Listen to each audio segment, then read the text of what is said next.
Hello everyone. First of all, I want to thank the organizers of the conference to put everything in place. I have organized myself a TUG conference and I know how much work it is, thanks to all the local team and the organizing team.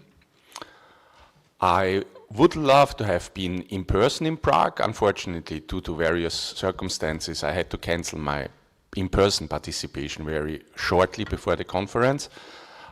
That's the reason I'm pre-recording this now. You probably won't believe it, but I made it through COVID without ever pre-recording any video. So well, now this is my first time. I think this is take 15 or something on this video. Okay, so I'm Norbert Preining. Most of you have seen me or heard me talking about TeX Live in the last TUG conferences and other TeX-related conferences. Today I also speak about TeX, in particular TeX and TeX Live at arXiv. arXiv is I recently changed jobs, and since a few months now I work at arXiv, which is Cornell University in the US. So let me start with what is arXiv. arXiv is a preprint server, so we provide the website with a lot of scientific papers. There are most topics, we don't cover all topics of research in the world, that would be not reasonable, but we cover physics, mathematics, computer science, mostly these three. There are a few more categories, but not get into details. So it is the world's oldest and largest scientific preprint server.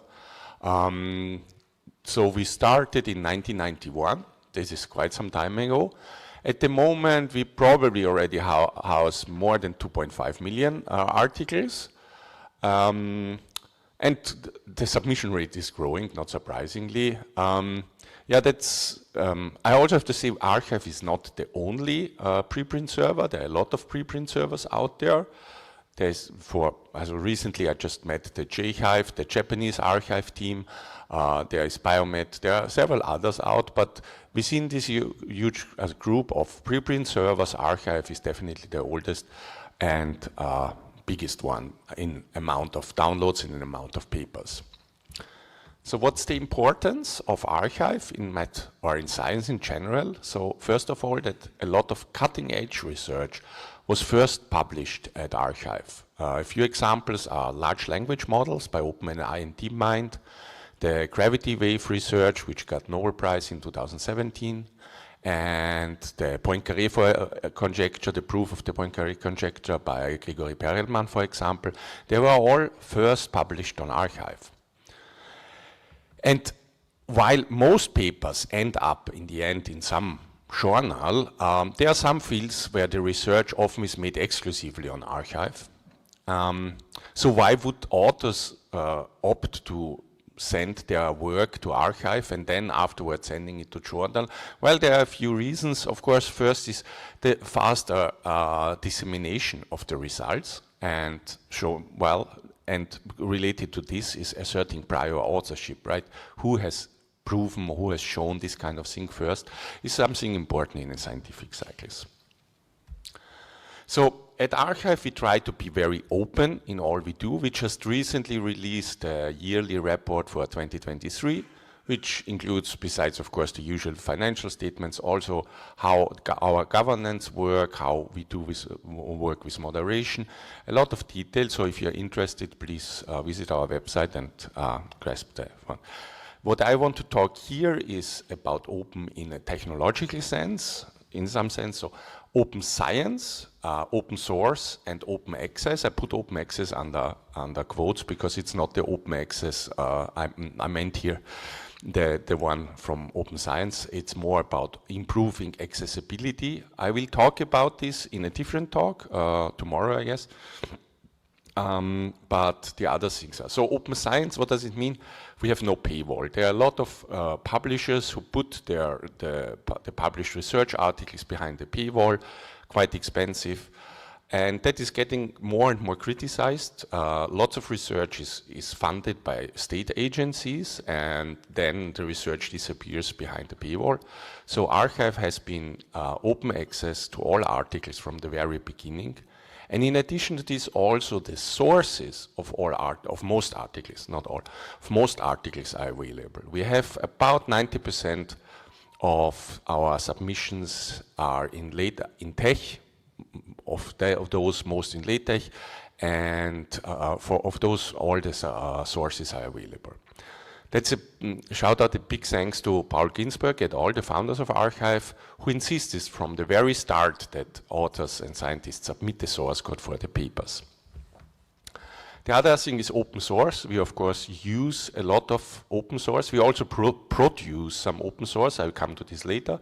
But for what we use is we use TeX typesetting system. Not surprisingly, you might be more surprised to hear that we still have TeX running, and of course TeX Live. I will come to this later. And the other big part is LaTeX ML, which converts the TeX input files to HTML. This, again, as I mentioned, is a second talk I will give tomorrow. Yeah, the open access is a separate. So, what's the, let's put it, big elephant in the room is that we have TeX documents from over 30 years, and all of them needs to be compiled at times. So, as I said, we have 90% of our submissions are in TeX. Recently, I think by far the majority is in LaTeX, but we consider the generated PDF data to be, so the generated PDF file to be generated derivative data in the sense that it is not considered important to keep it because we can recreate it at any time. There's one problem with this recreation of our data, that many submissions rely and still rely on additional packages that arXiv came to provide over the years. These are mostly packages which have never been uploaded to CDAN, which have not made it into TeX Live or TTeX back then, mostly because redistribution is restricted by the publishers or it's very local for internal. So we have collected those, we can collect and keep, to make it easier for authors, not that they don't have to upload certain class files, certain conference proceedings, certain publisher classes that are commonly used. Well, and then another problem, which everyone who has worked with a lot of TeX files is probably well aware, there are a lot of concoctions authors can come up. I include myself here. I tested a few of my code changes with my own papers and just realized how badly some of the things I write in TeX work with it. So, as I said, we have to keep these documents compilable. So for that, we keep several TeX installations. In fact, we have TeX installation. We have TTeX 2 and 3 running. I just recently had to fix something in TTeX 2, which I think I have never touched in my life till now. I think when I started packaging TeX, TTeX 3 was the standard in Debian, and that is many years ago. So TTeX 2, many of the configuration items are still very different, and so I had to look a bit around, but yeah. For TeX Live, we still keep 2000 at the moment, 2009, 10, 11, 16, 20, 23. 24 is coming, 25 then, or hopefully also soon. So we keep a lot of these old TeX distributions around. And then compilation is done, the compilation is driven by a program called AutoTeX. So what is AutoTeX? AutoTeX is a Perl system that was developed since the beginning of arXiv, so more than 30 years. It is very tightly coupled with the submission process and actually kicked off by the web server. It does a lot of magic, let's put it this way. It does auto-detection, but not real auto-detection. It just detection of or rejection of some formats, in the sense that it reads a few lines, I don't remember, a few lines, like 10 or 15 lines from the TeX code, and checks for certain lines that reject certain formats. Like, for example, if you have a document class in there, then you cannot run plain TeX, and these kind of things. After that, it just runs all the options. Actually, we run them all first with HLatex, so where hyperref is already preloaded, then we run it with normal LaTeX, then with PDF LaTeX, and so the first successful run wins, and if it produces a PDF.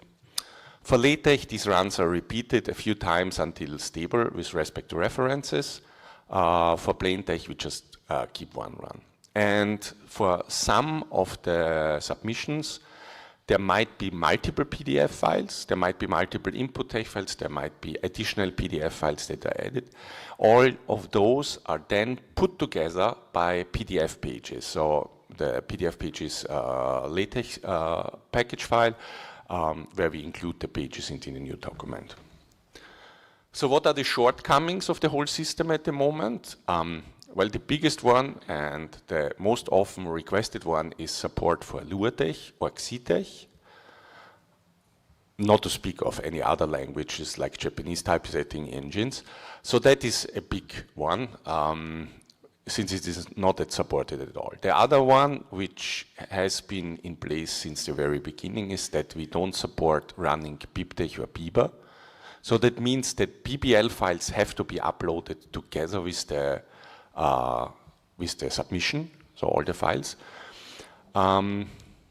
This makes things on our side much easier, right? We don't have to switch programs and do more runs, but it is a constant problem for authors.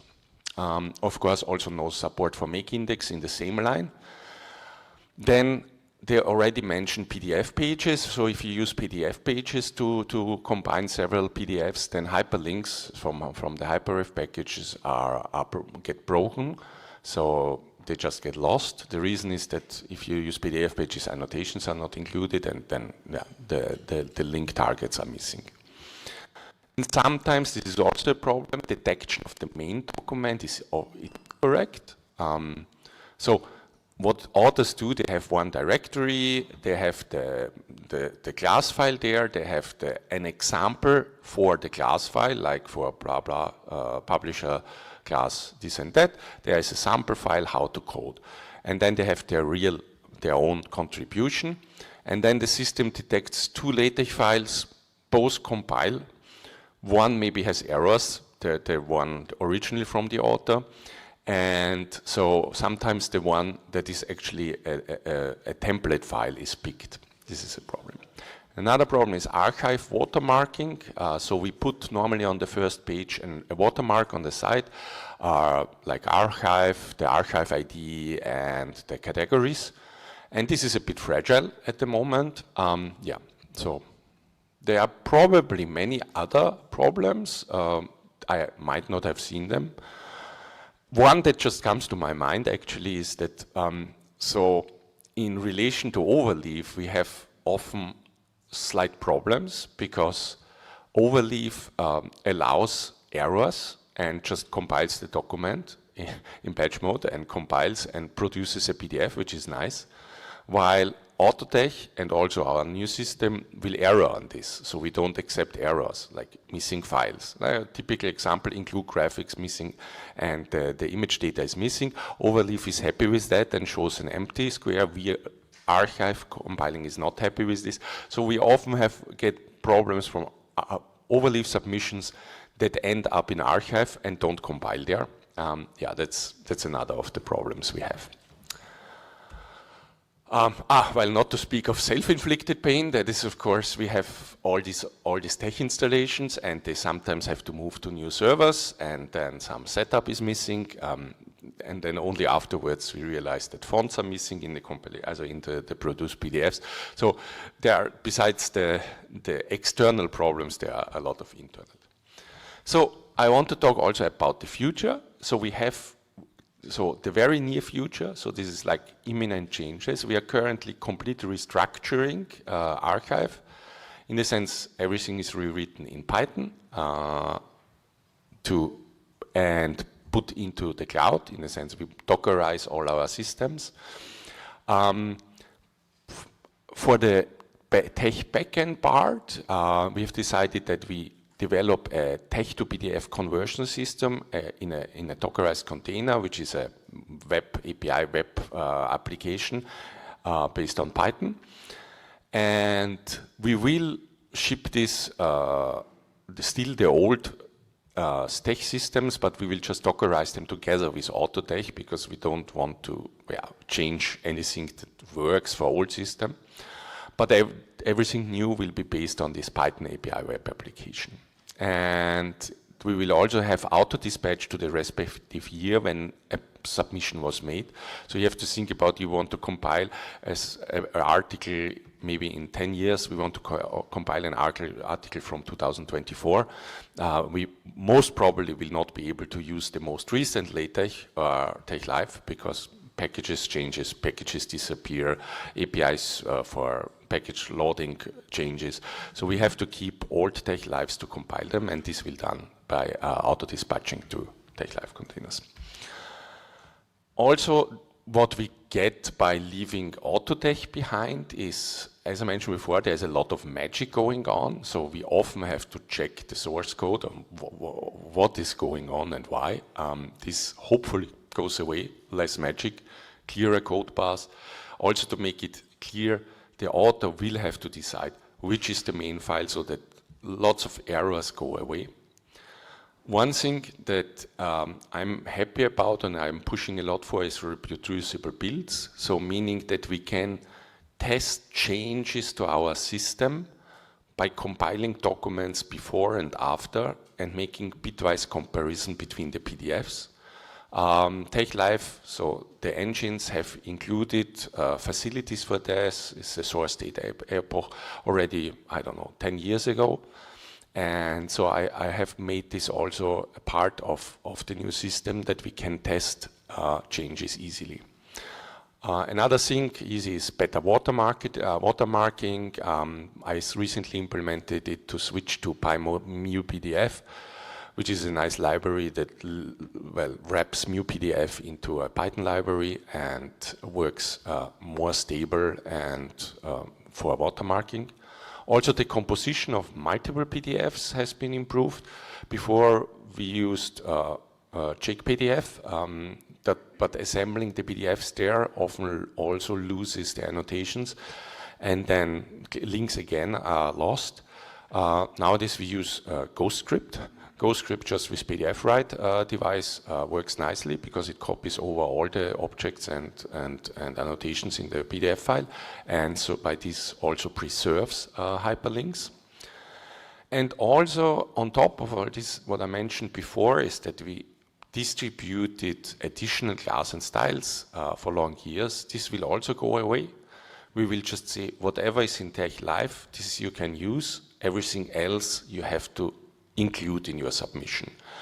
That makes it easier for a user to know what is necessary, and it's also easier for us to maintain, and it's also more stable because there are version differences also between class files of publishers, and we only keep, if the name is the same, we only have one, the most recent version, and some submissions might need an older version, so in total this should help stability also. And hopefully near future, so means it's something we are working on. As I said, we are working on the transition, but the main object of all this is to make it the submission process for our authors easy and painless. We really want that an author with a normal submission, in the sense normal, like it's just maybe a few TeX files, one of those TeX files is a top-level TeX file containing a document class, a few images, supporting material, just uploads, click one on check, and click on submit, and everything is off. So that is our idea. It should be easy. At the same time also, it should be possible for users to influence the process if they have multiple TeX files, if they have additional files they want to attach to the final PDF. So all this should be possible while keeping 99% or 95% of the submission very easy and quick. So this is the overall aim. At the same time also, we want to get support for LuaTeX and XeTeX. As I said, this is already top of the list together with the support for bibliographies and indices. And in generally, I mentioned already that we developed a web application, web API on Python that does the text to PDF translation. So this will be generally available as open source in the hope that other systems might use this. In total, we also think about, we hope in the future that we can provide the whole system as a package to other archives, to other preprint server systems, to make it easier for them to set up a new preprint service for a specific category, also research area, which we haven't covered. Yeah, so this will be published. Okay, so I'm coming to the end. First of all, I want to give big thanks to all the developers of the tools that flow into TeX Live. There are a lot of tools. I mean, I often compile TeX Live myself, and you know, at the end there comes this 456 or something binaries made. That shows there is a lot of work going on, and yeah, so a big thanks for all the developers keeping this alive. Then, of course, thanks to the developers of TeX Live itself. And I also want to thank here the Island of Tech team. They provided Docker images of TeX Live on a daily basis. This works very nicely. We used them for some time. We stopped using them directly and just use their Docker image to copy the TeX Live installation out of various reasons. But I think they're doing a great job, and we use their images. So thanks a lot. If you have any questions, I'm here now online for question and answer. And at any time, you can also contact me at my email at norbert@archive.org. Thanks a lot.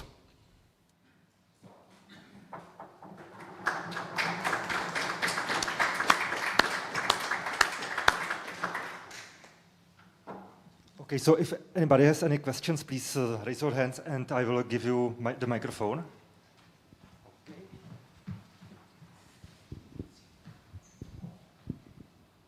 Hi. This is Jeff Kwan, if that matters. Maybe this is something I should email you about, but this question is about LuaTeX.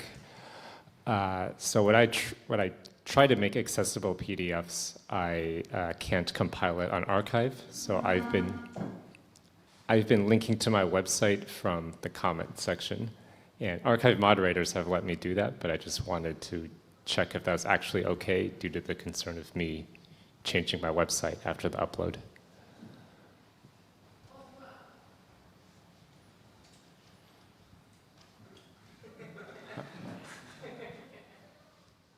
I'm not sure if you hear me. Yes, we hear you. Yeah, thank you. So thanks for the question. I'm aware accessible documents is a big question. Unfortunately, at the moment, I'm not sure what kind of accessible documents are you, at what level, let's put it. I assume PDF 1.7, UA1, which will probably not help people who need it. So we are in close contact with the LaTeX team about also working towards UA2.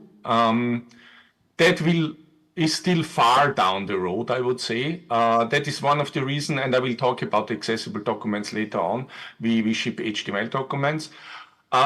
Concerning putting links to your homepage into the abstract or into the comments, I cannot answer this. This is a moderator decision, and I'm not on the moderator team. I don't want to preclude any decisions by them. But I can tell you that every moderator normally takes a reasonable stand about what is going on. So I assume since you got already the exception a few times that you can do this, I don't see a problem with this. Does this answer your question? Yes, it does. Thank you.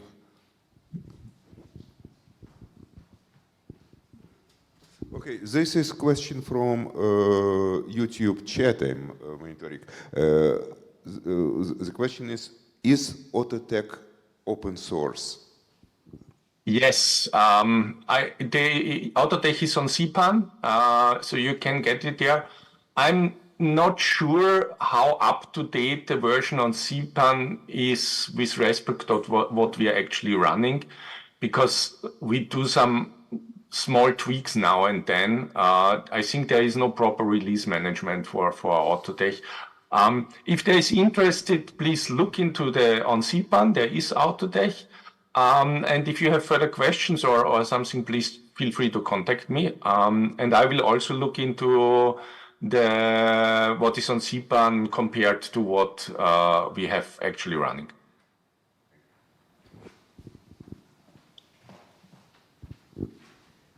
I had a question about, it was about watermarking, and you've used PyMu PDF.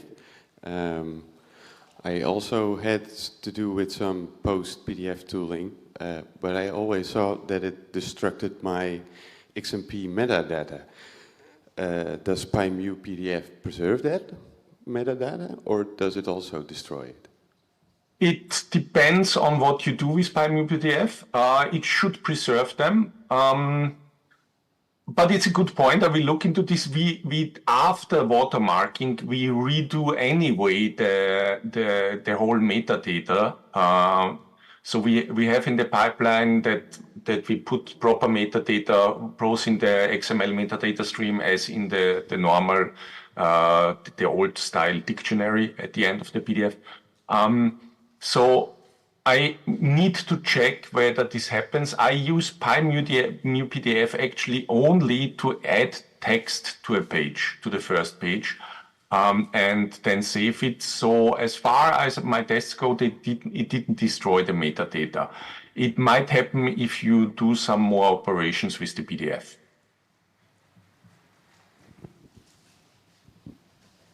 Thank you. Any other questions? It seems that no, so... Oh, okay, there's another question. I was curious which OS level packages were required for the implementation of arXiv, I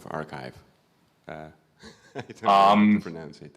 Practically nothing. I mean, it's just a web service that kicks off a process on the background. Then are several scripts that do synchronization with databases and this kind of stuff. So I wouldn't say nothing out of the unusual. I mean, database server to have all the information in a database. Yeah, so nothing spectacular. It's practically everything handwritten Perl code. Okay.